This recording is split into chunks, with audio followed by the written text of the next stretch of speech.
Nitinji Sawant sir यांना विनंती करतो की त्यांनी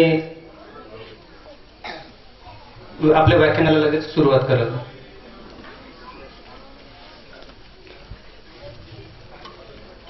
सर्वांना सस्नेह जय जिजाऊ. आज आपण या ठिकाणी शहीद भगतसिंग सार्वजनिक वाचनालयाच्या निमित्ताने शिवश्री भास्करराव पिंपळकर साहेबांच्या माध्यमातून एकत्रित जमलेलो आहोत.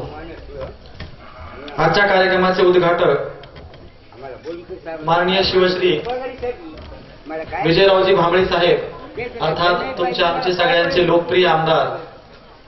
कार्यक्रमाचे अध्यक्ष माननीय शिवश्री डॉक्टर गणपतजी वाघमारे, ज्यांनी इथे प्रास्ताविक केलं असे दुर्गादास कानडकर, त्यानंतर इंजिनियर नारायणरावजी चौधरी, चंद्रकांतजी गवळी आणि विचारपीठावर बसलेली सर्व इतर मान्यवर.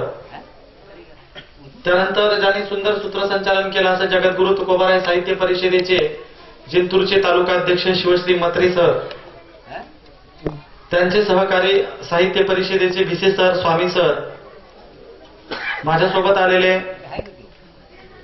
इतर सर्व साहित्य परिषदेचे पदाधिकारी विलासजी पाटील, गणेशजी रोकडे आणि इतर सर्व ग्रामस्थ मंडळी, माय मावल्यांनो, महिलांनो, सर्वप्रथम माझा तुम्हा सर्वांना सस्नेह जय जिजाऊ. आज आपण या महिन्यात झालेल्या महापुरुषांच्या जयंतीच्या अनुषंगाने, वाचनालयाच्या ग्रंथालयाच्या अनुषंगाने आणि भगतसिंगांच्या अनुषंगाने या ठिकाणी चर्चा करणार आहोत. मित्रांनो, बोलण्याचे दोन प्रकार असतात. एक असतं खरं बोलणं आणि दुसरं असतं बरं बोलणं. बरं बोललं तर बोलणाऱ्यालाही बरं वाटतं, ऐकणाऱ्यालाही बरं वाटतं, सगळा कार्यक्रम बरा होतो. पण खरं बोलल्यास बोलणाऱ्याचं काही जात नाही, ऐकणाऱ्याला त्रास होण्याची शक्यता असते. आता तुम्ही ठरवायचंय मी तुमच्या समोर खरं बोलायचं की बरं बोलायचं.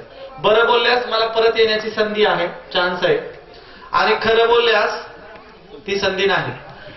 पण काय झालंय, हा महाराष्ट्र कधी कीर्तनाने सुधारला नाही, तमाशाने बिघडला नाही. हा एवढा महाराष्ट्र कोटग्या झाला. तुम्हाला म्हण माहितीये, कोटग्या लाज नाही, कालचा कोटग्या आज नाही. कोटग्याला कितीही समजावून सांगा, तो काही बदलत नाही. म्हणून मी ठरवलं, महाराष्ट्राचा बरं बोलून सगळा सत्यानाश झालाय, आपण आता खरं बोललं पाहिजे. ही खरं बोलण्याची वेळ आहे. म्हणून मित्रांनो, हजारो वर्षापूर्वी ज्यांनी तुमच्या आमच्यासाठी सुंदर विचारधारा निर्माण केली, ते या जगातलं पहिलं विवाहित जोडपं शिव पार्वती, या दोघांनाही मी या ठिकाणी मानाचा मुद्रा करतो, अभिवादन करतो. शिव पार्वतीचा वसा वारसा घेऊन या देशात असंख्य राजे महाराजे जन्माला आले. पण दुर्दैवाची बाब अशी, तुमच्या आमच्या पूर्वजांचा इतिहास इथे कुणी लिहिलाच नाही. आणि उलट आमच्याच पूर्वजांना रसातळाला घालणारं प्रचंड बदनामीकारक साहित्य या देशात धर्मपुरोहितांनी लिहिलं. धर्मग्रंथातून तुमच्या आमच्याच पूर्वजांची भयानक बदनामी झाली. मग आपल्याकडे लिखाणाचे अधिकार नसताना सुद्धा तुमच्या आमच्या मायमाऊल्यांनी दर दसरा दिवाळीला दळिता कांडिता आपला एक महान राजा जगवला, जपून ठेवला. दर दसरा दिवाळीला तुमची आमची मायमाऊली म्हणायची, इडापिडा जाऊ आणि बळीचे राजे हो. म्हणून जीवाचा जिवलग 7 काळजातील निखळ प्रेरणेचा धरा महासम्राट बळीराजा यांनाही या ठिकाणी मी मानाचा मुद्रा करतो, अभिवादन करतो. चरत भिकवे चारिकम लोकानुकंपाय याथान्विताय, बहुजन हिताय बहुजन सुखाय, आदि कल्याण मध्य कल्याण अंत कल्याण. हे भिक्खूंनो, सतत चारिका करत राहा, ज्याच्यामुळे समस्त भारतीय बहुजन समाजाच्या जीवनाच्या सुरुवातीलाही त्यांचं कल्याण होईल, ज्याच्यामुळे तुमच्या आमच्या जीवनाच्या मध्यंतरीही कल्याण होईल आणि ज्याच्यामुळे तुमच्या आमच्या जीवनाच्या शेवटीलाही कल्याण होईल. असा आपल्या भिक्खूंना पहिला संदेश देणारे देशाचे सर्वोत्तम भूमिपुत्र, ज्यांनी जगाला शांतीचा आणि भारताला क्रांतीचा संदेश दिला, असे तथागत सिद्धार्थ गौतम बुद्ध यांनाही या ठिकाणी मी मानाचा मुद्रा करतो, अभिवादन करतो. हजारों साल पहले की बात थी जब जम्बू द्वीप में खून की नदियां बहती थी. हर तरफ लड़ाइयां जारी थी, जिसने सारी लड़ाइयां जीत कर शान अपनी बढ़ाई थी. अफसोस हुआ था उस सम्राट अशोक को, जिसने बाकी की जिंदगी बुद्धों के कदमों में चढ़ाई थी, बुद्धों के कदमों में चढ़ाई थी. म्हणून केवळ भारतापुरती समानतेची विचारधारा मर्यादित न ठेवता जगाच्या कानाकोपऱ्यात समानतेचा सिद्धांत सांगणारे, स्वतःच्या मुलाबाळांना जगभर समानतेच्या प्रचारासाठी पाठवणारे सम्राट अशोक यांनाही अभिवादन करतो। ही नदी न जाती मेरी पंढरी के राया, ऐसा नामादर्जी तुमने काय को बनाया, नामा टाल बिना लेके राहुल में गया, कीर्तन करते समय ब्राह्मणों ने बाहर ढकलाया। 4 वर्ण गाय के 1 वर्ण दूध, तुम कहा की ब्राह्मण हम कहा की सूद। अरे गाई 4 रंगाच्या असतात पण दूध मात्र एकाच रंगाचं असतं। गाई कोणती तांबड्या रंगाची, पांढऱ्या रंगाची, काळ्या रंगाची किंवा मिक्स कलरची गाय असते। गाई विविध रंगाच्या असतात पण दूध मात्र एकाच रंगाचं असतं। मग तुम्ही कसले वरच्या जातीचे आणि आम्ही कसले खालच्या जातीचे? सर्वप्रथम इथल्या धर्मव्यवस्थेला जाहीर प्रश्न करणारे वारकरी धर्माचे संस्थापक, भागवत धर्माचे पहिले संस्थापक संत श्रेष्ठ संत नामदेव महाराज, भागवत धर्माच्या पहिल्या विनेकरी विद्रोही लेखिका संत जनाबाई यांनाही मानाचा मुजरा करतो, अभिवादन करतो। ऐसा चाहू राजमय जहाँ सबल को मिले अन्न, सब छोटो बड़ो सब संग बैठे रविदास रे प्रसन्न। रविदास न ब्राह्मण पूजिये जो हो गुणहीन, पूजिये चरण चांडाल के जो हो गुण प्रवीण। अर्थात गुणवत्तेलाच महत्व देऊन आदर्श शिवराज्याची संकल्पना पुढे ठेवणारे संत रविदास। आणि दुनिया कैसे बावरी पत्थर की पूजा की जाय, घर की चक्की कोई ना पूजे जी का पिसा खाय। जो किती वेळ असतं दगड धोंड्यांची पूजा करतं, पण घरच्या जात्यातून पीठ खायला मिळत असून सुद्धा जात्याची कोणीच पूजा करत नाही, हा सुंदर तर्क उपस्थित करणारे संत कबीर, संत नामदेव, संत कबीर, संत जनाबाई, संत मीराबाई या संत चळवळीतील महत्वाच्या संतांना मी या ठिकाणी मानाचा मुजरा करतो, अभिवादन करतो। नामदेवी केले स्वप्न माझी जागे असं म्हणून तुमच्या आमच्या मराठवाड्यातून ज्यांनी या देशामध्ये एक महान संतांचा वारसा पुढे नेण्याचं काम केलं आणि इथली मनुस्मृती धर्मव्यवस्थेच्या विरोधात काहीही बोलू देत नव्हती। मनुस्मृती सांगत होती ब्राह्मणाचा ब्र सुद्धा काढायचा नाही। तेव्हा सकाळी सकाळी मंदिरात एक चांगलासा अभंग म्हटला जायचा, हा मनुस्मृतीच्या विरोधातला अभंग होता। काय महिमावरून आता सांगणे किती, कोटी ब्रह्म हत्या मुख पाहता जाती। अरे तुम्ही ब्र सुद्धा काढू देत नाही, परंतु आमच्या विठ्ठलाचा महिमा काय सांगावा। चुकून 1 कोटी ब्राह्मणांची हत्या हातून झाली आणि एकदाच विठ्ठलाचं तोंड पाहिलं तर सगळं पाप धुतलं जातं। हा मनुस्मृतीच्या विरोधातला अभंग लिहिणारे आणि मनुस्मृतीचे कायदे मोडण्याला सर्वप्रथम सुरुवात करणारे संत श्रेष्ठ जगद्गुरु तुकोबाराय आणि त्यांचा हाच अभंग प्रत्यक्षात कृष्णा भास्कर कुलकर्ण्याला कापून खरा करून दाखवणारे त्यांचे खरे पटशिष्य, रयतेच्या राज्याचे संस्थापक, कुळवाडी भूषण, बहुजन प्रतिपालक, ज्यांनी सह्याद्रीच्या दऱ्याखोऱ्यातून घोड्यांच्या टापांचा आवाज दिल्लीच्या तख्तापर्यंत नेला, ज्यांचं तुमच्या आमच्या मनावर आदिराज्य अजूनही गाजत आहे, असे छत्रपती शिवाजी महाराज।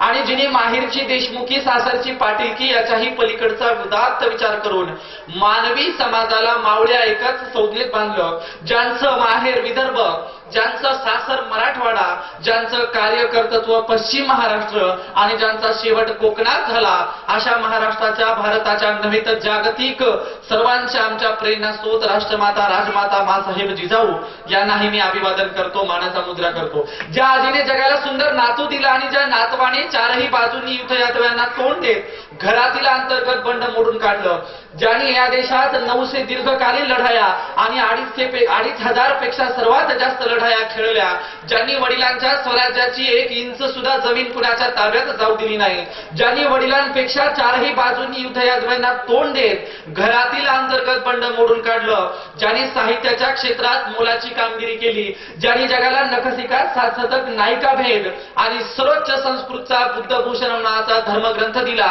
असे शाक्तवीर युवराज छत्रपती संभाजी महाराज यांनाही मी अभिवादन करतो, मानाचा मुजरा करतो। 28 वर्ष घोड्यावर बसून राज्यकारभार करणाऱ्या लोकमाता अहिल्यामाई होळकर आणि या देशातली धर्मव्यवस्था स्त्रियांना सती प्रथेच्या नावाखाली ढोल ताशे पडून जिवंत जाळत होती।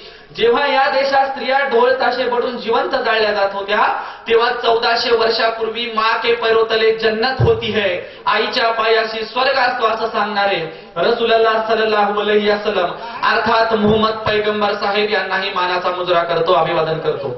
जगातलं पहिलं रॉकेट बनवणारे शहीद टिपू सुलतान साहेब, तुमच्या आमच्या स्वातंत्र्याचा लढा 1848 ला सुरू करणारे, जगातला पहिला शिवरायांचं लिखित पुस्तक लिहिणारे, जगात पहिल्यांदा शिवजयंती साजरी करणारे आणि जगात पहिल्यांदा शिवरायांची समाधी शोधणारे देशाचे खरे राष्ट्रपिता ज्योतिराव फुले साहेब आणि क्रांती ज्योती सावित्रीमाई या दोघांनाही अभिवादन करतो, मानाचा मुजरा करतो। त्यांना दोघांनाही घराच्या बाहेर हाकलून दिल्याच्या नंतर राहिला घर आणि शाळेसाठी जागा देणारे उस्मान शेख आणि फातिमा शेख यांनाही मी अभिवादन करतो, मानाचा मुजरा करतो. मी जेवढ्या महापुरुषांची नावं घेतली तेवढ्या महापुरुषांचं उर्वरित कार्य पुढे चालवणारे आणि या देशात राष्ट्रपिता ज्योतिराव फुले म्हणाले होते, मांग महार निंदा ठावे नाही व्यथा, जाळा मनुग्रंथ आहे कदाची. फुले साहेबांचं उर्वरित कार्य पुढे चालवण्यासाठी त्यांच्या सांगण्यावरून छत्रपती शिवरायांच्या अपमानाचा बदला घेण्यासाठी रायगडच्या पायथ्याशी मनुस्मृती जाळून शिवरायांचं कार्य पुढे चालवणारे, फुले साहेबांचं कार्य पुढे चालवणारे आणि गाथा लिहित असताना तुकोबाराय सांगत होते, नाही कोणी येथे मुकियांचा जाण, घोकावय अक्षर मज नाही अधिकार. अरे मी मराठ्याच्या घरात कुणब्याच्या घरात जन्मलेला तुकोबा सांगतो. जगद्गुरु तुकोबाराय सांगतात, मराठ्याच्या कुणब्याच्या घरात जन्मून सुद्धा आम्हाला अक्षर घोकण्याचे अधिकार नाहीत. आम्ही मुख्य आहोत, आम्हा मुख्यांचा कुणी नायकच नाही. म्हणून तुकोबांचा हाच अभंग उचलून तुकोबांच्या संकल्पनेतला आदर्श मुख्यांचा नायक ठरलेले आणि तुकोबांच्या नावावर मूक नायक पेपर काढून दररोज त्यांचा अभंग पेपरला देणारे, समस्त संतांचं उर्वरित कार्य पुढे चालवणारे, भारतीय घटनेचे खरे शिल्पकार परमपूज्य बोधिसत्व महामानव डॉक्टर बाबासाहेब आंबेडकर यांनाही या ठिकाणी मी मानाचा मुजरा करतो, अभिवादन करतो. जगबदल घालून घाव मला सांगून गेले भीमराव, गुलामगिरीच्या या चिखलात का ऋतून बसलाय रावत, चल घे बिनीवरती धाव मला सांगून गेले भीमराव. असं म्हणून बाबासाहेबांचं उर्वरित कार्य पुढे चालवणारे आणि छत्रपती शिवाजी महाराजांचा पोवाडा रशियापर्यंत घेऊन जाणारे साहित्य सम्राट लोकशाहीर अण्णाभाऊ साठे. शिक्षण याचसाठी घेणे की जगता यावे जीवन सुंदरपणे, वडिलांनी मुलगा नाही शिकविला तोही पापाचा भागीदार झाला. जैसे जन्म देणे त्याला तैसेची शिक्षण देणे, शिक्षणाचं आदर्श महत्व ग्रामगीतेतून सांगणारे राष्ट्रसंत तुकडोजी महाराज, ज्यांच्या कीर्तनात खुद्द डॉक्टर बाबासाहेब आंबेडकर, प्रबोधनकार ठाकरे, पंजाबराव देशमुख, कर्मवीर भाऊराव पाटील असे दिग्गज मंडळी कीर्तन ऐकायला तासनतास बसत असत आणि जे कीर्तनातून वारंवार शिक्षणाचा मंत्र देत असत, पुस्तकं वाचण्याचे धडे देत असत, असे खरे राष्ट्रसंत गाडगे महाराज यांनाही या ठिकाणी मी मानाचा मुजरा करतो, अभिवादन करतो. टाटा बिर्ला तरतील बाकी सारेच उपाशी मरतील, तुझ्या हाती तूप आलं तुझ्या हाती साय, समाजाचं काय रे गड्या समाजाचं काय. शिकलेल्यांना जाहीर प्रश्न करणारे वामनदादा कर्डक आणि परिवर्तनवादी चळवळीतील तमाम महापुरुषांना, गणनायकांना या ठिकाणी मी मानाचा मुजरा करतो, अभिवादन करतो. देखणे ते चेहरे जे प्रांजळांचे आरसे, सावळे की गोरटे यास मोल नसे फारसे, देखणे ते हात ज्यांना निर्मितीचे डोहळे, मंगल आणि गंधलेले सुंदर असे सोहळे, सुंदर असे सोहळे. तुमचे चेहरे गोरे आहेत की काळे याच्याशी मला घेणं देणं नाही, पण येणाऱ्या काळात तुमच्याच हातून या देशाची नवनिर्मिती होणार आहे, तुमच्याच हातून या देशाचं प्रचंड मोठं भवितव्य घडलं जाणार आहे. म्हणून आज या ठिकाणी तुम्ही सगळे माझ्या समोर बसलात त्याबद्दल मी तुम्हाला आजच्या ग्रंथ उत्सवाच्या निमित्ताने किंवा आज जो काही पिंपळकर साहेबांच्या गावी आज ग्रंथांचं ग्रंथालयाचं अगदी चर्चा होतीये, उदो होतो, त्याबद्दल मी तुम्हाला शुभेच्छा देतो. आणि मित्रांनो, आज आपण फुले साहेबांच्या, बाबासाहेबांच्या जीवन चरित्रावर चर्चा करणार आहोत. माझा प्रश्न असा आहे की आम्हाला महापुरुषांच्या जयंत्यांची गरज का निर्माण होते, आम्हाला महापुरुषांचा विचार घेण्याची गरज का निर्माण होते. मी एक ओळ वाचली होती, महापुरुषों के पदचिन्ह अमिट होते हैं. ओळाशी होती, महापुरुषों के पदचिन्ह अमिट होते हैं. पुढे होतं, क्यों अमिट होते हैं, क्योंकि उन पर कोई चलता ही नहीं. महापुरुषांनी दाखवलेल्या रस्त्यावर आम्ही कधी गेलेलोच नसतो. आमचं कसं असतं, वार्षिक कार्यक्रम घ्यायचा, फोटो काढायचे, कुठले तरी माळ्यावरचे, फोटोला सजवायचं, धुवायचं, हार तुरे घालायचे, नमो तसं जसं तसं करायचं, पाया पडायचं आणि फोटो पुन्हा एकदा लटकवून टांगून ठेवून द्यायचा. त्यांच्या तत्वांवर चालायचंच नाही. असं मधल्या काळात झालं. पुन्हा असं होऊ नये म्हणून आपण व्याख्यानांचं आयोजन करतो आणि महापुरुषांच्या जीवन चरित्रावर चर्चा करत असतो. म्हणून आज आपण बाबासाहेबांच्या, फुले साहेबांच्या, शिवाजी महाराजांच्या जीवन चरित्रावर या ठिकाणी चर्चा करणार आहोत. त्या चर्चा करण्याच्या अगोदर मला एक तुम्हाला कविता सांगायची. आपलं कसं झालंय, म्हणजे आपली परिस्थिती लक्षात असल्याशिवाय आपल्याला महापुरुषांच्या जीवन चरित्रातून काय घ्यायचं हे कळणार नाही. आपलं कसं झालंय, माझी गाडी माझी माडी माझ्या बायकोची साडी, याच्या पलीकडे विचार करायचा नाही. शहरामध्ये जाऊन बघा, शहरातल्या घरांना उंच कंपाऊंड वॉल असतात. शेजारचा मेला काय गेला काय त्याच्याशी आपल्याला काही घेणं देणं नसतं. आणि खेड्यामध्ये बघा, खेड्यात घरांना कंपाऊंड वॉल नसतात. खेड्यात दोघे सख्खे भाऊ भांडणं करून कुऱ्हाडी काठ्या घेऊन अगदी मारामाऱ्या करून वेगळे जरी निघाले तरी दोघांच्या घरातली मधली भिंत बांधत असताना त्याला देवडी ठेवली जाते, त्याला कोनाडा ठेवला जातो. का तर सुखदुःखात सहभागी होता यावं म्हणून. म्हणून शहरी भटाळून गेली, खेड्यातली संस्कृती भटाळू नये त्यासाठी अशा कार्यक्रमांचं आयोजन असतं. म्हणून एक कविता सांगतो, तुमच्या लक्षात येईल. आई म्हणते बाळा शिवाजीच व्हायचं असतं, आई म्हणते बाळा शिवाजीच व्हायचं असतं. पण कुठं सहलीला गेलास तर बसच्या अगदी मधोमध बसायचं असतं. पुढून ठोकलं मागून ठोकलं तर सुखरूप वाचायचं असतं. आई म्हणते बाळा शिवाजीच व्हायचं असतं. आई म्हणते बाळा शिवाजीच व्हायचं असतं. पोराचा बाप बाजूला उभा असतो, त्याला वाटतं पोराची माय चार शहाणपणाच्या गोष्टी सांगायली, आपणही काहीतरी सांगावं. पोराचा बाप लगेच म्हणतो हो बाळा शिवाजीच व्हायचं असतं, हो बाळा शिवाजीच व्हायचं असतं. कधीच कुठल्या कार्यक्रमाला जायचं नसतं, गेलास तर सहभागी व्हायचं नसतं, पाठीमागे उभं राहूनच ऐकायचं असतं. पोराचा बापही म्हणतो बाळा शिवाजीच व्हायचं असतं, बाळा शिवाजीच व्हायचं असतं. परत आई म्हणते बाळा शिवाजीच व्हायचं असतं, बाळा शिवाजीच व्हायचं असतं. कुठं हॉस्टेलला राहायला गेलास, चार शंकरपाळे दिले तर एकट्यानेच खिशात टाकून खायचं असतं. आई म्हणते बाळा शिवाजीच व्हायचं असतं, आई म्हणते बाळा शिवाजीच व्हायचं असतं. आई सांगते बाळा शिवाजीच व्हायचं असतं, उन्हात जायचं नसतं, पावसात भिजायचं नसतं, एकट्यानेच घरात कार्टून नेटवर्क बघत बसायचं असतं. आई म्हणते बाळा शिवाजीच व्हायचं असतं, आई म्हणते बाळा शिवाजीच व्हायचं असतं. कुणाच्या आध्यात जायचं नसतं, कुणाच्या मध्यात जायचं नसतं, आपलं हे जीवन असंच एकट्यानेच जगायचं असतं. आई म्हणते बाळा शिवाजीच व्हायचं असतं. बाळही तर आमचे कार्यक्रम ऐकून तयार झालेलं असतं. बाळही म्हणतो हो गाई शिवाजीच व्हायचं असतं, पण कधी कधी घरात वडिलांनी शहाजी आणि आईनं जिजाऊ व्हायचं असतं, आईनं जिजाऊ व्हायचं असतं, आईनं जिजाऊ व्हायचं असतं. म्हणून आम्हाला जिजाऊ शिवरायांचा वारसा कळावा, आम्हाला आमच्या महापुरुषांचा वारसा कळावा, त्यासाठी अशा कार्यक्रमांचं आयोजन आहे. बघा तुमच्या खेड्यात एक सज्जनाची व्याख्या आहे. सज्जन कुणाला म्हणावं? सज्जनाची व्याख्या आहे जो कुणाच्या आध्यात जात नाही, जो कुणाच्या मध्यात जात नाही, ज्याचे शब्द सुद्धा विकत घ्यावे लागतात, जो रस्त्याने खाली मान घालून चालतो, अशाला काय म्हणावं? सज्जन म्हणावं. काय चाटायचं आहे असं सज्जन? काय उपयोगाचं आहे सज्जन? आमची एक सज्जनाची व्याख्या आहे, माझी एक सज्जनाची व्याख्या आहे, जो कुणाच्या तरी आध्यात जातो, जो कुणाच्या तरी मध्यात जातो, अर्ध्या रात्री फोन करा तुमच्यासाठी सदैव धावून येतो, तुमच्यासाठी सदैव हजर असतो, त्याला सज्जन म्हटलं पाहिजे. आणि माझ्या सज्जनाच्या व्याख्येत शिवशाहू फुले आंबेडकर बसतात, म्हणून माझी सज्जनाची व्याख्या योग्य आहे. म्हणून मित्रांनो आता आम्ही महापुरुषांच्या जीवन चरित्रातून काहीतरी प्रेरणा घेतली पाहिजे आणि विधायक बदल करण्यासाठी इथं आपण राबलं पाहिजे. आणि हा विधायक बदल करण्याचं काम तुमच्या परिसरात 27 वर्षापासून या भगतसिंग वाचनालयाच्या रूपाने चालतं, ही फार आनंदाची गोष्ट आहे.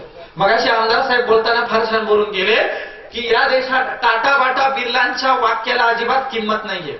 या देशामध्ये किंमत कोणाला आहे तर जे त्याग आणि समर्पित भावनेतून काम करतात, जे लेखक साहित्यिक वक्ते असतात, त्यांच्या छोट्याशा वाक्याला सुद्धा फार मोठी किंमत असते.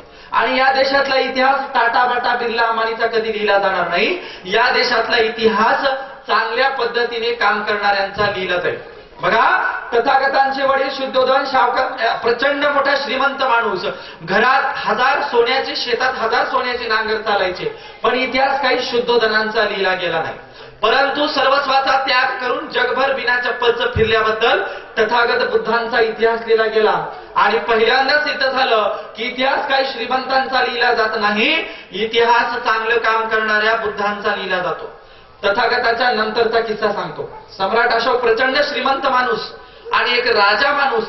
सम्राट अशोक राजगादीवर बसलेले असताना त्यांच्या समोरून बौद्ध भिक्खू जात असेल तर सम्राट अशोक राजगादीवर उतरून त्या रस्त्याने जाणाऱ्या बिना चपलाच्या बौद्ध भंतेबीला पाया पडायचे, दंडवत करायचे. तेव्हा लोक विचारायचे सम्राट अशोक तुम्ही महान जागतिक कीर्तीचे राजे आहात, सम्राट आहात आणि कुठल्या तरी रस्त्याने जाणाऱ्या भंतेजीच्या पाया पडता. तेव्हा सम्राट अशोक सांगायचा अरे वेड्यानो, जेव्हा इतिहास लिहिला जाईल तेव्हा मी सम्राट असल्याबद्दल लिहिला जाणार नाही, तर त्यांच्या चांगल्या काम केल्याबद्दल, त्याग आणि समर्पणाबद्दल इतिहास लिहिला जाईल.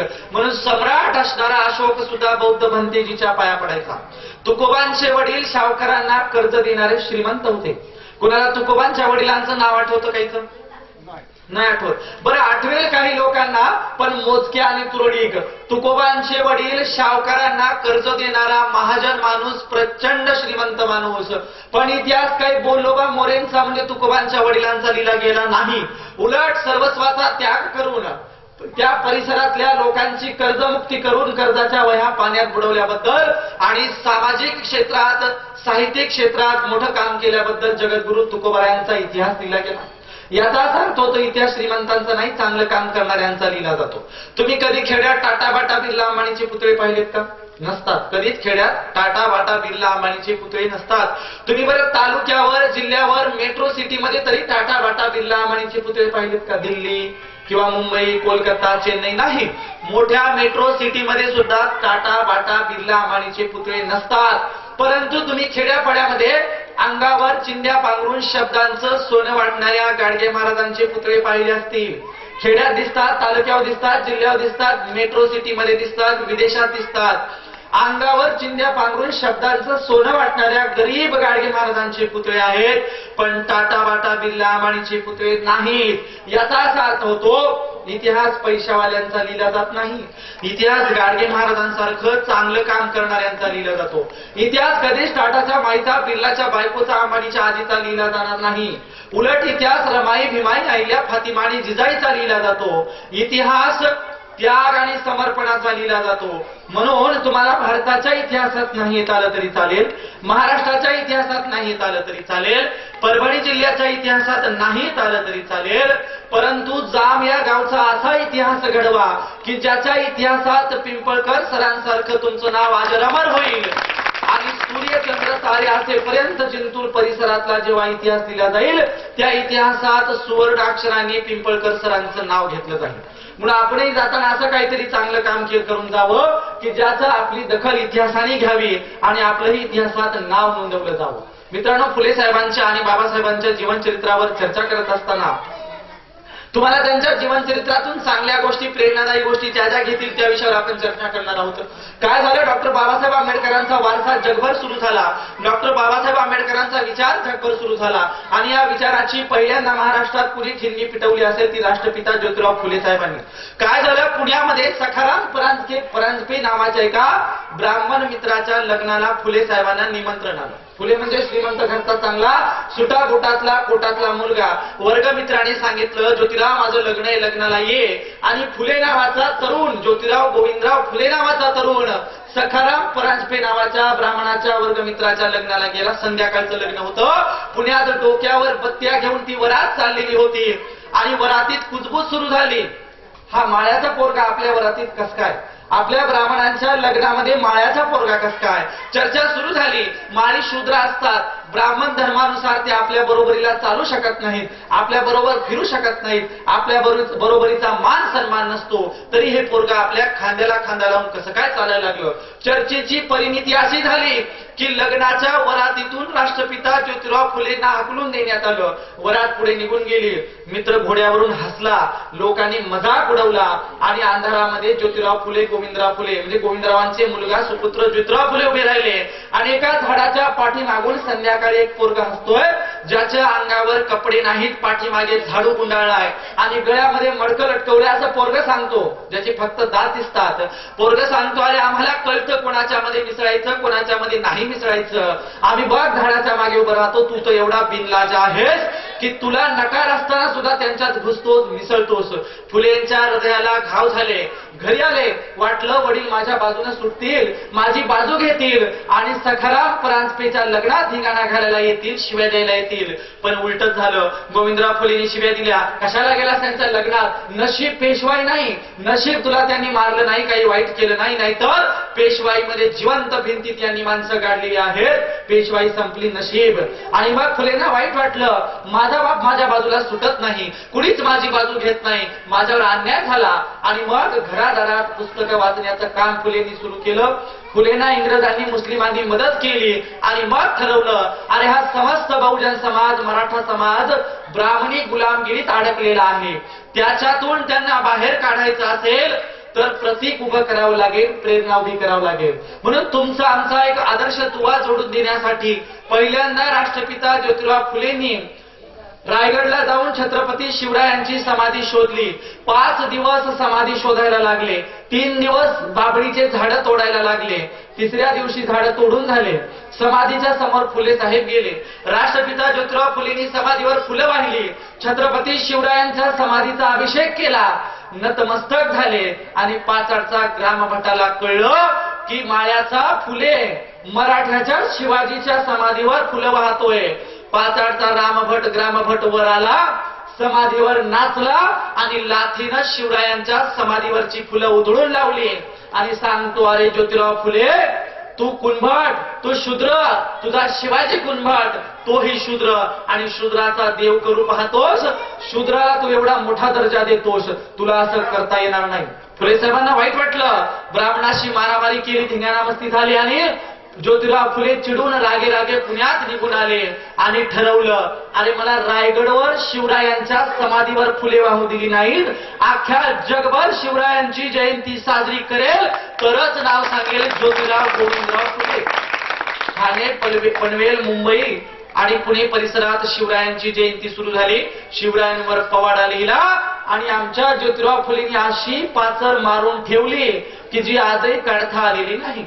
म्हणून या देशात शिवरायांचा बुडालेला वारसा पुन्हा जागा करणारे, शिवरायांची नष्ट झालेली बुजून गेलेली समाधी पुन्हा शोधणारे राष्ट्रपिता ज्योतिराव फुले होते. आम्ही फुले साहेब समजून घेतले की दोन गोष्टी समजून येतील, एक छत्रपती शिवराय मागचा कार्यकाळ आणि दुसरा पुढचा कार्यकाळ शाहूजी महाराज आणि बाबासाहेब आंबेडकर. म्हणून तुमच्या आमच्या सगळ्यांना जोडणारा महान दुवा म्हणजे राष्ट्रपिता ज्योतिराव फुले होते. आणि या ज्योतिराव फुलेंना किती त्रास झाला असेल तर शिवरायांची शिवजयंती का साजरी करतोस, पुण्यातल्या लोकांना का जागा करतोस, मराठा बहुजन समाजाला का संघटित करतोस, म्हणून फुलेंना एवढा त्रास झाला की फुलेंच्या मृत्यूच्या पश्चातही त्यांच्या घरच्यांना उपाशी तापाशी मरायची वेळ आली. म्हणून आम्ही ह्या सगळ्या गोष्टी समजून घेतल्या पाहिजे. रानडे नावाचा ब्राह्मणाच्या काळामध्ये काय झालं, ज्योतिराव गोविंदराव फुलेंनी एक बिना ब्राह्मणाचं लग्न लावायचं ठरवलं.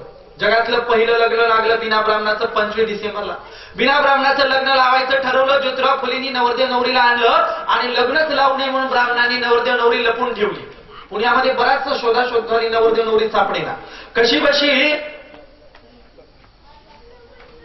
कशी बशी नवरदेव नवरी सापडली, लग्न लागलं, परंतु केस टाकली गेली. आणि केस काय टाकली तर ज्योतिराव फुले, बिना ब्राह्मणाची लग्न लावायची असतील तर लावा, पण ब्राह्मणांचं उत्पादन बुडतं, घरी नेऊन पैसे द्या. म्हणजे ब्राह्मण लग्नाला नाही आला तरी चालेल. बरं, केस गेली रानडे नावाच्या ब्राह्मणाच्या कोर्टात. जज रानडे नावाचा ब्राह्मण, केस टाकणारे ब्राह्मण, आरोपी पक्षात राष्ट्रपिता ज्योतिराव फुले. पहिल्यांदा केस हरली, रानडेने निकाल दिला ब्राह्मणांच्या बाजूला. रानडे म्हणाले, ज्योतिराव बिना ब्राह्मणाची लग्न लावायची असतील तर लावा, पण पैसे मात्र घरी नेऊन द्या, ब्राह्मणाचं उत्पादन बुडतं. ज्योतिराव म्हणले, बर बघूया. काय झालं, ही केस पुढच्या कोर्टात जात जात हायकोर्टात गेली. हायकोर्टाचे जज होते इंग्रज अधिकारी. फुले कोर्टात गेल्याबरोबर जजच्या टेबलावर पैशाचं पाकिट ठेवलं. जज म्हणाले, काय? फुले म्हणाले, मला माहितीये मी केस हरणारे, पैसे द्यायला आलो. जज म्हणाले, रिश्वत देतो की काय? जज म्हणाले, मला पैशाचं पाकिट देतोय, रिश्वत देतो की काय? फुले म्हणाले, नाही, एकच प्रश्न विचारायला आलो. फुलेने प्रश्न विचारला, जज साहेब माझा एक प्रश्न आहे. जज म्हणाले, विचारा. फुले म्हणाले, तुम्ही दाढी कुठं करता? जज म्हणाले, केसचा आणि दाढीचा काय संबंध? जजला फुले साहेब म्हणाले, आहे. प्रश्नाचं उत्तर द्या, तुम्ही दाढी कुठं करता? तेव्हा राष्ट्रपिता ज्योतिराव फुलेंना जज म्हणाला, इंग्रज अधिकारी म्हणाला, मी माझी दाढी माझ्या घरीच करतो. तेव्हा राष्ट्रपिता ज्योतिराव फुले म्हणाले, मग न्हाव्याचं उत्पादन बुडतं, घरी नेऊन पैसे देता का? जज म्हणाले, नाही दे. मग फुले म्हणाले, आम्ही सुद्धा बिना ब्राह्मणाची लग्न लावतो, ब्राह्मणांना आम्ही पैसे का द्यायचे? याच युक्तिवादावर राष्ट्रपिता ज्योतिराव फुले केस जिंकले. हायकोर्टाने आपल्या बाजूचा निकाल दिला आणि जगातलं पहिलं बिना ब्राह्मणाचं लग्न लावलं, तो 25 डिसेंबर. आणि म्हणून फुले साहेबांचं कार्य पुढे चालवण्यासाठी त्यांच्या लक्षात आलं फुले साहेबांचं की अरे, मनुस्मृती नावाचा धर्मग्रंथ आमचं काही भलं करू देत नाही. फुलेंनी सांगितलं, मनुस्मृती जाळी पाहिजे, जाळा म्हणून ग्रंथ एकदाची. आणि म्हणून फुलेंचं कार्य पुढे चालवण्यासाठी 25 डिसेंबरलाच, ज्या दिवशी बिना ब्राह्मणाचं लग्न झालं होतं, 25 डिसेंबरलाच 1927 रोजी या देशात पुन्हा एकदा फुलेंचं उरलेलं काम पुढे चालवलं. आणि शिवरायांच्या अपमानाचा बदला घेण्यासाठी डॉक्टर बाबासाहेब आंबेडकरांनी रायगडच्या पायथ्याशी मनुस्मृती जाळली आणि दोघांचा वारसा पुढे चालवला. रायगडच्या पायथ्याला मनुस्मृती जाळून बाबासाहेब रायगडावर गेले आणि म्हणतात, छत्रपती शिवराय, माझे गुरु राष्ट्रपिता ज्योतिराव फुले म्हणाले होते, तुमच्या राज्याभिषेक सोहळ्याला तुमचा अपमान करण्यात आला. माझे गुरु राष्ट्रपिता ज्योतिराव फुलेंनी तुमची समाधी शोधली तेव्हा तुमच्या समाधीवर ब्राह्मण नाचला होता. मनुस्मृतीप्रमाणे तुमचा फार अपमान या देशात झाला. म्हणून बाबासाहेब प्रत्यक्ष सांकेतिक भाषेत कदाचित शिवरायांच्या समोर म्हणाले असतील की तुमचा वारसा पुढे चालवण्यासाठी, तुमच्या अपमानाचा बदला घेण्यासाठी माझे गुरु राष्ट्रपिता ज्योतिराव फुलेंच्या सांगण्यावरून महाडला मनुस्मृती जाळली आणि तुमचं काम आदर्श शिवराज्य आणण्याचं काम, लोकशाही आणण्याचं काम या देशात मी डॉक्टर B.R. आंबेडकर चालवणार आहे. म्हणून शिवरायांचं आणि बाबासाहेबांचं कार्य या देशात शिवरायांचं आणि फुले साहेबांचं कार्य बाबासाहेबांनी चालवलं होतं. आता समस्त मराठा समाजाने समजून घेतलं पाहिजे. आम्हाला कुठेतरी सांगतो बौद्ध माजले, आम्ही कुणाचं तरी ऐकतो आणि कुणाची तरी घरेदार पेटवत असतो. आम्हाला वरून कुणीतरी सांगतो मुसलमान माजले, आम्ही त्यांचं ऐकतो आणि कुणाची तरी घरेदार पेटवत असतो. आता मराठा समाजाने हे धंदे बंद केले पाहिजे, जरा डोक्याचा विचार करायला शिकलं पाहिजे. मातोश्रीवरून सांगितलं जायचं घरात नाही पीठन मागतात विद्यापीठ. कुणाच्या विरोधात? बौद्ध समाजाच्या विरोधात. आणि आमच्या मराठ्यांनी कुठले तरी झेंडे दांडे घेऊन जय भवानी जय शिवाजी म्हणत समस्त बौद्ध समाजाची घरं पेटवली, त्रास दिला आणि स्वतःच्या म्हणजे घरादारावर अॅट्रॅसिटी पाडून घेतली आणि जेलमध्ये सडायची वेळ आली. आणि त्याच मातोश्रीवर आज आठवले चप्पल बुट उचलायला गेले. मराठे बौद्ध एकत्रित होऊ शकले नाही, वर मात्र शिवशक्ती भीमशक्ती एकत्रित झाली. आपला सत्यानाश झालेला आहे. वरून सांगितलं जायचं मुसलमान माजले, हाकलून दिलं पाहिजे. आमच्या मराठा बहुजन समाजाच्या पोरांनी जय भवानी जय शिवाजी म्हणत बाबरी मस्जिद पाडली जाऊन. आणि वरून सगळे एक झाले. बीजेपीचे प्रवक्ते कोण आहेत? प्रदेश प्रवक्ते मुख्तार अब्बास नक्वी आणि अनेक मुस्लिम लोक आहेत. वरून एकत्रित झाले, खाली मात्र मराठा मुस्लिम कधी एकत्रित होऊ शकलेले नाही. मी नेहमी सांगत असतो, ते सांगतात सीता माता रो रही है उन लोगों के काम से, सीता माता रो रही है उन लोगों के काम से, अरे सारा चंदा खा गए मेरे पति के नाम से. कहते हैं राम लला हम आएंगे, मंदिर वही बनाएंगे, लेकिन सारा तारीखच नाही बताएंगे. अजून तारीख सांगितलेली नाही. म्हणून आमचा निव्वळ वापर केला जातो. आता ह्या गोष्टी समजून घेतल्या पाहिजे. आणि बाबासाहेब आणि छत्रपती शिवराय एकाच कुळाचे आपले पूर्वज आहेत हे समजून घेतलं पाहिजे. म्हणून आता आम्ही महापुरुषांच्या नावाखाली एकत्रित होऊन भांडणे, दंगली आणि जातीयवाद जाहीर बंद केला पाहिजे. घरादारातल्या ढाळदत चौकटीत ठेवलेल्या फुटक्या कबशा आता फेकून द्यायला शिका आणि समानतेचा वारसा शिकायचा वारसा आता जामच्या आणि या परिसरातल्या मराठा समाजाने एकत्रित घेतला पाहिजे. हाच महापुरुषांच्या संयुक्तिक जयंतीचा खरा वारसा, खरा विचार असू शकतो. म्हणून मित्रांनो, आपण सगळे एका कुळाचे आहोत, आपण सगळे एकत्रित माणसं आहोत आणि महापुरुषांचा वारसा एकत्रित स्वीकारला पाहिजे. सुटे सुटे महापुरुष घरादारात नेऊन काहीही चालणार नाही. बघा, या देशात आमच्या पूर्वजांना किती त्रास दिलेला आहे. छत्रपती शिवरायांच्या तोंडावर चिपळूणकर नावात, छत्रपती शिवरायांच्या तोंडावर त्यांच्या सोबत काम करणारी ब्राह्मण मंडळी, त्यांच्या सोबत काम करणारी समस्त ब्राह्मण मंडळी, अष्टप्रधान मंडळातली ब्राह्मण मंडळी शिवरायांच्या तोंडावर म्हणायची तुम्हा शूद्रांच्या हाताखाली काम करण्यास नामुष्की. शिवरायांच्या तोंडावर शूद्र बनणारे या देशात ब्राह्मण होते. शिवरायांचा राज्याभिषेक सोहळा नाकारणारी ब्राह्मण मंडळी होती. आणि मराठा समाज आरत्या, धूप बत्ती किंवा त्यांच्या पायावर पाणी टाकून तीर्थ पिण्याचं काम आजही मराठा समाज करतो. शिवरायांना जिजाऊंना आम्ही विसरून गेलो, पण त्यांच्या वारसदारांना बेडरूम पर्यंत घेऊन जाण्याचे धंदे आम्ही आजही करत असतो. म्हणून हे बंद केलं पाहिजे. इथं शिवरायांना त्रास दिला, समस्त संतांना त्रास दिला. या देशात संत सांगत होते भक्ती भ्रम है सो जान, भक्ती भ्रम आहे, भक्तीच्या नादाला लागायचं नाही. रविदास, संत कबीर सगळे सांगत होते. कबीर म्हणायचे मन चंगा, रविदास म्हणायचे मन चंगा तो कठोती में गंगा.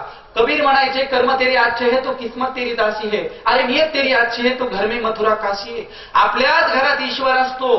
तुकोबाराय म्हणायचे ऐसा कर घरावे राम और धंदा सब छोर ही काम, इतने गोते काहे खाता जब तू आपणा भूल ना होता. तूच असं काहीतरी काम कर की तुझ्या जांभळातलं घर विचारत विचारत देवानी तुझ्या घरी आलं पाहिजे. काशीला जायची तुला काहीही गरज नाही. तुकोबांचा अभंग आहे. नामदेव महाराज सांगतात आमचा विठ्ठल प्रचंड इतर देवाचे न पाहू तोंड, तरी आम्ही पोळ्याला 50-50 नारळ फोडून सत्यानाश करून घेत असतो. शिर्डीच्या साईबाबाला किंवा तिकडे शेगावच्या त्या अनेक बुवा बापू काकूंना जाऊन आम्ही आमचा सत्यानाश करत असतो. बरं, बालाजीला कशाला जाता काही माहित सुद्धा नाही. तो बालाजी व्याजाने पैसे द्यायचा आणि ज्याला व्याजाने दिलेले पैसे फेडणं व्हायचे नाही त्याला नोकर पाठायचा, उचलून आणणारे म्हणायचा. मग जायचं, ज्याने पैसे बुडवले त्याला उचलून आणलं जायचं आणि त्याचा भादरलं जायचं, टक्कल केलं जायचं. आणि मग ज्याचं टक्कल दिसेल त्याने पैसे बुडवले असा अर्थ होता. त्याला गावावर त्याची हिंद काढली जायची. आता आमचं शहाणं गावचं पाटील देशमुख आमचं एवढं शहाण असतं की वर्षभर पैसे जमा करतंय, बालाजीला जातंय, त्याच्या तिथं पैसे टाकतंय, त्याच्या तिथं टक्कल करतंय आणि गावभर येऊन सांगते आपण पण बुडवले. गावभर येऊन काय सांगते मी आपण बुडवले. अर्थच माहित नाही, परंपरा माहित नाही, प्रथा माहित नाही. म्हणून पंढरीची वारी आहे माझ्या घरी, अनेक न करी तीर्थव्रत. नुसतं तीर्थ नव्हे तर व्रत सुद्धा. पंढरीची वारी आहे माझ्या घरी अनिक न करी तीर्थव्रत. व्रत एकादशी करीन उपवाशी गाईन अहर्निशी मुखी नाम. एकच व्रत करायचं एकादशी आणि एकच देव कुठला? पंढरपूरचा विठ्ठल. जेव्हा नव्हते चराचर तेव्हा होते पंढरपूर. जेव्हा नव्हती गोदा गंगा तेव्हा होती चंद्रभागा. आधी पंढरी मग वैकुंठ नगरी. आमची भजनी मंडळी आहे काही हातवर करा असते तर आणखीन मजा येते जरा सांगायला. भजनी मंडळी असते तर अजून मजा येईल. मी सुद्धा कीर्तन आणि प्रवचन करत असतो. म्हणून आता आम्ही समजून घेतलं पाहिजे आमच्या बुवा बापू कापू टाकून आणि या देशातल्या कीर्तनकारांनी सगळ्यात मोठा सत्यानाश केलाय. तुम्ही म्हणजे ग्रंथांचा विषय आहे ग्रंथालयाचा इथे मध्येच हे कुठून आलं? मित्रांनो फार मोठा वारसा आहे या देशात. जगद्गुरु तुकोबारायांनी नामदेव महाराजांनी फार सुंदर ग्रंथांचं महत्व सांगितलं होतं. या देशात हा वारसा आपला होता. म्हणजे या देशात शिवशाहू फुले आंबेडकरांच्या अगोदर संतांचा हा वारसा होता. आम्हाला कुणी सांगितलं ना आम्ही दुसरेच पुस्तक वाचत बसलो. आम्ही दुसरं सगळं करत बसलो. कसली पुस्तक वाचतो आम्ही? कथा कादंबऱ्या. काय लिहिलेलं असतं त्या कथा कादंबऱ्यांमध्ये? आमचा निवड सत्यानाशाचा वारसा असतो. बरं यांची पुस्तकं काय असतात? सावरकर, गोळवळकर, आगरकर, रानडे यांची पुस्तकं काय? तर रानडेंचा आणि आगरकरांचा एक वाद होता. वाद कसला होता? गंध उभा लावायचा की आडवा लावायचा? वाद काय होता? गंध उभा लावायचा की? बरं पुस्तकं किती लिहिली असतील? गंध उभा लावायचा की आडवा लावायचा? यावर पुस्तकं किती असतील? एका गाढवावर बसणार नाहीत यापेक्षा जास्त पुस्तकं. एका गाढवावर एकदाच वाहून नेता येणार नाही यापेक्षा जास्त पुस्तकं. कशा? गंध उभा लावायचा की आडवा लावायचा? म्हणजे निव्वळ आम्हाला मूर्ख बनवण्याचे धंदे या देशात चालवले आणि पुस्तकं लिहिले. पुस्तकातून काय लिहितात? पुस्तकातून बाईच्या नथनीचं वर्णन. मी त्या ह्याची कादंबरी वाचली निसर्ग खांडेकरांची. त्याच्या कादंबरीत एका बाईच्या नथनीचं वर्णन कसं? तर 2-2, 3-3 पान वर्णन. मी म्हणलं अरे बाबा साधं सरळ सांग. बाई छान दिसते, सुंदर दिसते. बाई छान दिसते, सुंदर दिसते असं एका वाक्यात सांगायचं तर तिच्या नथनीचं वर्णन 1.5 पान. काय चाललंय का? असले पुस्तकं या देशात लिहिले. या देशात तिथे कविता कथा कादंबऱ्या लिहितात. कुठं लिहितात? मुंबईच्या एसी स्टुडिओ मध्ये बसून लिहितात. संतांकडे जाण्याच्या अगोदर आजची परिस्थिती सांगत आहे. आज कसले ग्रंथ साहित्य निर्माण केलं जातं, आमच्या संतांनी कसं निर्माण केलं होतं. आज मुंबईच्या एसी स्टुडिओ मध्ये बसून सांगतात चांद तारे तुम्हारे लिए तोड लावूंगा. मी म्हणलं आमच्या जांभला ये आणि शेवग्याच्या झाडाच्या 4 शेंगा तोडून लागला. मग बघू तुझं चांद तारे तोडायचं प्रकरण. कथा कादंबऱ्यात लिहितात. गाणं लिहितात पलको में तुम्ही बिठाऊंगा.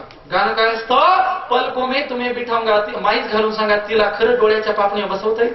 बरं ती काय डोळ्याच्या पापण्या बसवायसारखी वस्तू तरी आहे का? गाणं काय काय फुसके गाणे लिहितात. आम्ही ते मोबाईल मध्ये ठेवतो आणि आम्ही तीच गाणी ऐकत असतो. तिथे लता मंगेशकर ऐश्वर्यामात जीवन जगते आणि आमच्या महिलांसाठी गाणं लिहिते. गाणं काय असतं बरं तिचं? गाणं असतं मागे उभा मंगेश आणि पुढे उभा मंगेश. मी म्हणलं लताबाई मंगेश तर काय आमच्या घरात नाहीच आहे. मी महाराष्ट्रभरात फिरलो. मराठा बहुजनांच्या घरात देवघरात मंगेश नावाचा देवच नाही. मी लिहिणं कुठून आणला बा हा मंगेश? बरं गाणं कसं काय? तर मागे उभा मंगेश आणि पुढे उभा मंगेश. मी म्हणलं लताबाई चला आम्ही कुठे? आम्ही तर नाहीच. ब्राह्मणांच्या घरातला मंगेश नावाचा देव त्याच्यावर लताबाई गाणं गाते. मागे उभा मंगेश आणि पुढे उभा मंगेश. आणि 3000 वर्षापासून आम्ही बोंबलत उभे होसाला आमच्यावर एखादं गाणं लिहा. आमच्यावर कधीतरी म्हणा नाही म्हणत. काही मुलं लता मंगेशकरकडे गेली सांगितलं आमच्या बाबासाहेबांवर एखादं गाणं गा लताबाई. लताबाईनं गाणं नाही गायलं. असल्या लता मंगेशकरचा गोड गळा काय चाटायचं? त्याचं काही लोणचं घालायचं? काय करायचं तिला? आमच्या महापुरुषांवर गाणे लिहित नाहीत, पुस्तके गाणे लिहितात आणि आम्हाला मूर्ख बनवत असतात. बरं गाणे काय? त्या पु ल देशपांडेंनी गाणं लिहिलं, लता मंगेशकरनी गायलं. आमची पोरं माणसं खेड्यापाड्यात नाचू नाचू म्हणतात. गाणं काय? नाच रे मोरा आंब्याच्या वनात नाच रे मोरा. वेळूचं वन असतं ना आंब्याची आमराई असते.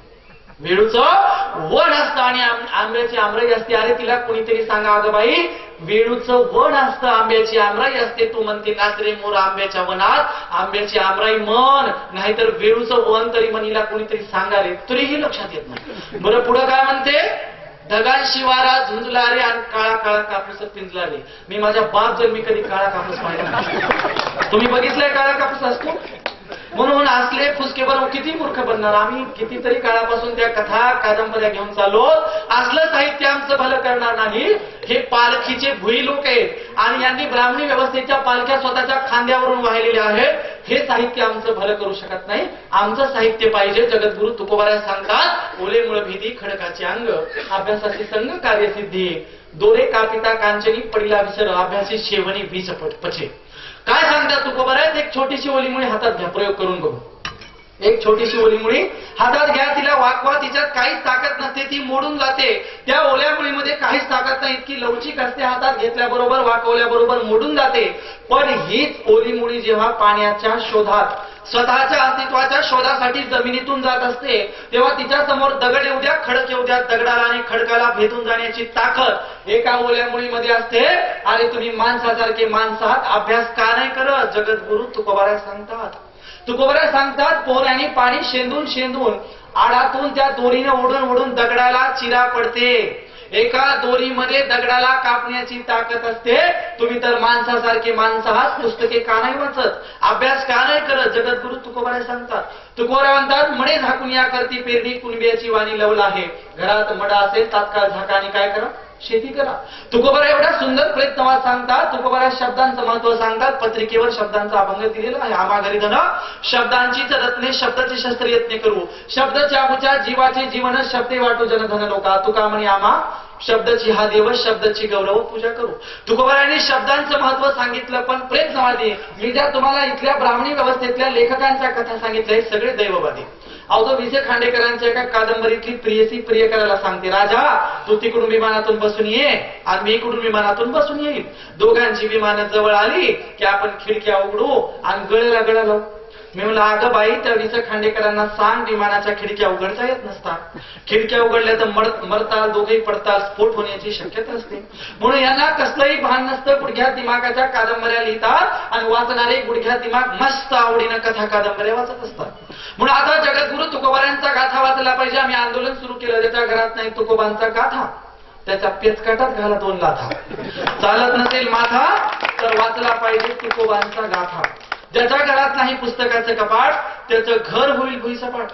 म्हणून आता आपण पुस्तकं घरात आणली पाहिजे, अभ्यास केला पाहिजे, वाचन केलं पाहिजे आणि आमच्या संतांनी, आमच्या महापुरुषांनी जो वारसा सांगितला तो चालवला पाहिजे. डॉक्टर बाबासाहेब आंबेडकरांच्या घरी किती पुस्तकं होती? 52,000. पुस्तकं किती वाचली होती? 32,000. डबल किती वाचली होती? म्हणजे तेच पुस्तक 2 वेळा 20,000. डॉक्टर बाबासाहेब आंबेडकरांचं गिनीज बुक मध्ये नाव आहे. कसं काय? कशासाठी? डॉक्टर बाबासाहेब आंबेडकरांचं गिनीज बुक मध्ये नाव यासाठी आहे की पुस्तकांसाठी घर बांधणारा जगातला एकमेव माणूस डॉक्टर बाबासाहेब आंबेडकर. बघा, पुस्तकांसाठी घर बांधल्याबद्दल गिनीज बुक मध्ये नोंद केली. आम्ही बायकोसाठी संडास सुद्धा बांधू शकत नाही आणि बांधलं तर त्याचा सत्यनारायण घालतो. अमुक अमुक याच्या त्याच्या निधीतून चालूच असतं ते सगळं. म्हणून आता आम्ही लक्षात घेतलं पाहिजे की आमच्या महापुरुषांनी ग्रंथांना, पुस्तकांना किती महत्व दिले आणि हा वारसा त्यांनी किती जीवाच्या पल्ल्यात जपलेला आहे, पुढे घेऊन गेलेला आहे. राष्ट्रपिता ज्योतिराव फुलेंच्या अंगावरून वारं गेलं, अर्धांगवायू आला, उजवा हात निकामी पडला. फुलेंनी काय केलं? डाव्या हाताने शेवटचा ग्रंथ लिहिला, सार्वजनिक सत्यधर्म. आणि जगाला ग्रंथांचं महत्व सांगितलं, जगाला अभ्यासाचं, पुस्तकाचं महत्व सांगितलं आणि लिहून ठेवलं. येणाऱ्या काळात समस्त बहुजन समाज पुस्तके वाचील आणि या देशातल्या ब्राह्मणी व्यवस्थेच्या गुलामगिरीतून मुक्त होईल. म्हणून आमच्या समस्त महापुरुषांनी वाचनाचं, पुस्तकांचं महत्व सांगितले. हे सगळं कीर्तनातून सांगणं गरजेचं होतं, पण सांगितलं गेलं का? नाही सांगितलं गेलं. कीर्तनातून काय सांगतात बघा, कुणी कोणाचं नसतं, नवरा नवऱ्याचा नसतो, बायको बायकोची नसते, नवरा म्हणजे उशाचा साप असतो, मग बायको काय पायथ्याची धामी नसते. निव्वळ मूर्ख बनवायचे धंदे. कीर्तनातून काय शिकवलं? कुणी कुणाचा नसतं, नवरा नवऱ्याचा नसतो, बायको बायकोची नसते, नवरा म्हणजे उशाचा साप असतो. एका ठिकाणी एक महाराज म्हणले, कीर्तनाला जायचं, येता का? वेळ का? मी म्हणले, चला चाली उचलायला. गेलो मी. चाली उचलायला खेड्यापाड्यात महाराजांच्या सोबत गेलो. गावात गेल्याबरोबर महाराज म्हणले, भूक लागली, तुम्ही काहीतरी सांगा आयोजक संयोजकांना. मी म्हणलं, आमचे महाराज लांबून आले, भूक लागली, काहीतरी करा. ते म्हणले, आता कीर्तनाची वेळ झाली, कीर्तन संपल्या, जेवायची व्यवस्था होती. ठीक आहे, तात्पुरते पोहे खा. पोहे खेळे, महाराजांच्या समोर आले. 2 प्लेट मध्ये पोहे आले. मी माझी प्लेट घेतली, संपवून टाकली. आमचे महाराज पोहेच खायनात. म्हणले, महाराज काय झालं, पोहे का खात नाहीत? म्हणले, त्यांना सांगा त्याच्यात शेंगदाणेच नाहीत. म्हणले महाराज काय म्हणले? पोह्याच्या प्लेटमध्ये शेंगदाणे नाहीत. शेंगदाण्यासाठी रुजणारे महाराज आणि जगद्गुरु तुकोबाराय सांगत होते, जेथे करावे कीर्तन तेथे सेवू नये अन्न. म्हणजे कीर्तनाला गेल्यावर अन्न सेवायचं नाही, पाकिट मागल्या दाराने घ्यायचं नाही. देती घेती ते नरका जाते. पण आमचा सगळा सत्यानाश झाला. आम्हालाही कुणी सगळं सांगितलं नाही. आम्हाला कीर्तनातून भांडणं लावायचे धंदे सांगितले. कीर्तन सुरू झालं, गावच्या महाराजांसोबत चाली उचलायला उभं राहिलो, बाजूला उभं राहिलो. महिलांमध्ये एक बाई बोट मोडायला लागली, नवऱ्याला फेकून चप्पल मारली. म्हणलो, काय झालं? कोण मारलं? म्हणजे महाराज सांगतात, ते खरे आमचे मेलं तसंच आहे. म्हणजे मग काय कीर्तनात मारता का? म्हणलं, घरी गेला मारामारी करा. म्हणून कीर्तनातून भांडणं लावायचे धंदे शिकवले. कुणी कुणाचं नसतं शिकवलं. बरं, सांगणाऱ्यांचा दोष नाही. दोष कोणाचा आहे? सांगणाऱ्यांचा दोष नाही, कारण इथल्या व्यवस्थेचा दोष आहे. कीर्तनकार ज्या गादीवर उभं राहून कीर्तन करतात त्याला कुणाची गादी म्हणतात? कुणाची? मोठ्याने सांगा. कीर्तनकार ज्या गादीवर उभं राहून कीर्तन करतात त्याला कुणाची गादी म्हणतात? नारदाची. आणि नारदाने आयुष्यभर काय केलं? कळ लावलं. नारदाचं दुसरं काही कामच नाही. नारदाने आयुष्यभर कळ लावायचं काम केलं. आता माझा प्रश्न आहे, जे कीर्तनकार कळ लावल्या नारदाच्या गादीवर उभं राहून कीर्तन करत असतील तर ते काय सांगत असतील बरं? कळ लावायचे धंदे, दुसरं काय. म्हणून आम्ही ठरवलं, पहिल्यांदा जगद्गुरु तुकोबाराय साहित्य परिषदेने ठरवलं, कीर्तनकार ज्या गादीवर उभं राहून कीर्तन करतात त्या गादीला नारदाची गादी म्हणणं सोडा. जगातलं पहिलं कीर्तन संत नामदेव महाराजांनी केलं, म्हणून आता संत नामदेव महाराजांची गादी म्हटलं पाहिजे. कीर्तनाची गादी संत नामदेव महाराजांची. म्हणून निवळ आम्हाला भांडणं लावायचे धंदे या देशात झाले. आणि म्हणून आम्ही योग्य दिशेने तुकोबांच्या गाथेकडे जाण्याऐवजी, वाचन संस्कृतीकडे जाण्याऐवजी आम्ही दुसरीकडे भरकटत गेलो आणि आमचा सगळा सत्यानाश झाला. म्हणून आता आम्हाला एक वारसा समजून घ्यावा लागेल. बुद्धानंतर जिजाऊ. आमचा वारसा कसा आहे? बुद्धानंतर जिजाऊ, शिवानंतर लहू, फुलेनंतर शाहू आणि बाबासाहेबांनंतर अण्णाभाऊ नाव घ्यावंच लागेल, तरच चळवळ पूर्ण होईल. आणि ह्या सगळ्या चळवळीचा वारसा आता आम्ही सगळ्यांनी खेड्यापाड्यात समजून घेतला पाहिजे. महापुरुषांच्या जयंत्या संयुक्तित केल्या पाहिजे, एकत्रित केल्या पाहिजे आणि त्यांचा विचार जागवला पाहिजे. काय झालं, एकदा रमाईचा किस्सा आठवला पुस्तकांवरून. रमाईकडे एकदा शेजारची महिला आली, बाबासाहेबांच्या मिसेस रमाईला बाबासाहेब रामू म्हणत असत. रामूकडे रमाईकडे शेजारची महिला आली, म्हणाली, रमाई काही थोडेसे पैसे आहेत का? माझ्या मुलाला ताप आली आणि दवाखान्यात जायचंय. रमाईने डबे तापले, डब्यामध्ये बघितलं पैसे नाही मिळाले. रमाईच्या डोक्यात डबे चेक करताना लक्षात आलं की आमचे मालकही डॉक्टर आहेत. मग रमाई त्या महिलेला म्हणाली, अहो असं करा, थांबा पोराला घेऊन इथं, माझे मालक आमचे बाबासाहेब आले, साहेब बाहेरून आले की मी त्यांना तुमच्या मुलाला बघायला सांगते, बाहेर जायची गरज नाही. आणि मग महिला बराच वेळ थांबली, बाबासाहेब आले नाही. काय झालं? महिला म्हणाली, तुम्ही जावा, मी साहेब आले, साहेबांना सांगते, बोलायला सांगते. मग बऱ्याच वेळाच्या नंतर महिला निघून गेली. बाबासाहेब घरी आले, कोट काढला, रमाईच्या हातात दिला. रमाईने खुंटीला कोट अडकला आणि कोट रमाई खुंटीला अडकताना बाबासाहेबांना म्हणाले, अहो शेजारच्या मुलाला ताप आली आणि त्याला जरा तुम्ही बघा, चेक करा. बाबासाहेबांनी आश्चर्याने बघितलं, रमाई मी कसं काय बघू? मग रमाई म्हणाले, नाहीतर काय, तुम्ही बघायला पाहिजे, तुम्ही डॉक्टर आहात. बाबासाहेब म्हणाले, नाही रमाई, मी माणसांचा डॉक्टर नाही. रमाई म्हणाले, मग बाबासाहेब तुम्ही मला कधीच सांगितलं नाही तुम्ही माणसांचे डॉक्टर नाहीत, मग तुम्ही जनावरांचे डॉक्टर आहात का? डॉक्टर बाबासाहेब आंबेडकर म्हणाले, नाही रामू, मी जनावरांचा डॉक्टर सुद्धा नाही. मग रमाई म्हणाल्या, तुम्ही नेमके कशाचे डॉक्टर आहात? बाबासाहेबांनी फार सुंदर उत्तर दिलं. बाबासाहेब म्हणाले, रामू, या देशातल्या समस्त बहुजन समाजाला ब्राह्मणी व्यवस्थेचं, ब्राह्मणी पुस्तकं चावलेली आहेत, ब्राह्मणी पुस्तकांचं कुत्र चावलेलं आहे आणि या ब्राह्मणी पुस्तकांचा गुलामगिरीतून माणसांना दुरुस्त करण्याचा डॉक्टर मी आहे, पुस्तकांचा डॉक्टर मी. आणि मग बाबासाहेबांनी सांगितलं, मी पुस्तकांचा डॉक्टर आहे. म्हणून या देशात आता पुस्तकांची डॉक्टर जास्तीत जास्त निर्माण होणं गरज आहे. जास्तीत जास्त लेखक साहित्यिक निर्माण होणं गरजेचं आहे. जास्तीत जास्त वाचन संस्कृती निर्माण होणं गरजेचं आहे. तर आम्ही यातून बाहेर पडू, अन्यथा नाही. तर काय शिकवलं जातं? नशीब आता या देशात ग्रंथालय निर्माण झाले. या देशामध्ये पिंपळकर सरांसारखे शिक्षक लोक शाळेत शिकवत असताना घरी आल्यावर वाचनालय चालवायला लागली. सोन्यावरून पिवळी बाब आहे. कारण शाळेतली शिक्षण व्यवस्था तुमचं आमचं भर करू शकत नाही.